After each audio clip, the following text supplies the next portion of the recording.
അപ്പൊ നമ്മുടെ സ്കില്ലേജ് ഒരു സ്റ്റുഡന്റ് അസോസിയേഷൻ പ്രോഗ്രാം പറഞ്ഞൊരു അസോസിയേഷൻ സ്റ്റാർട്ട് അതിന്റെ ലോഗോ പ്രസന്റ് ചെയ്യാൻ വേണ്ടിയിട്ട് I invite our CEO bishop.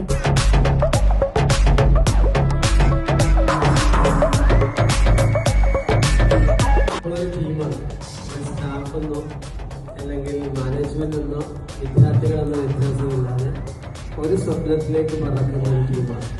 ഈ ഒരു അസോസിയേഷനെ പറ്റിയിട്ട് സംസാരിക്കാൻ വേണ്ടിയിട്ട് ഐ ഇൻവൈറ്റ് ഫറാൻസ്. സോ ഇങ്ങനെ നമ്മുടെ ഇൻസ്റ്റിറ്റ്യൂട്ടിൽ നാളെ നിങ്ങൾ വ്യത്യസ്തമായ ബിസിനസ് ഇടങ്ങളിലൊക്കെ ചേരാൻ പോകുന്നത് അല്ലെ, ഈ ഒരു കോഴ്സ് കംപ്ലീറ്റ് ചെയ്താൽ. സോ അങ്ങനെയുള്ള സ്ഥലങ്ങളിലൊക്കെ നിങ്ങൾ അവിടെ ഒരുപാട് പ്രോഗ്രാംസ് ഒക്കെ കണ്ടക്ട് ചെയ്യും, ഒരുപാട് ഇവന്റ്സ് ഒക്കെ കണ്ടക്ട് ചെയ്യും, ഒരുപാട് കാര്യങ്ങൾ നിങ്ങൾ ചെയ്യേണ്ടി പാർട്ടിസിപ്പേറ്റ് ചെയ്യും, ഒരുപാട് കാര്യങ്ങൾക്ക് ലീഡർഷിപ്പ് കൊടുത്തിട്ട് അങ്ങനെ ഒരുപാട് ആക്ടിവിറ്റീസ് കടന്നു പോകുമ്പോൾ അതിനൊരു ഇന്റേൺഷിപ്പ് എന്ന രീതിയിലോ അല്ലെങ്കിൽ ഒരു എക്സ്പീരിയൻസ് എന്ന രീതിയിലാണ് നമ്മൾ ഈ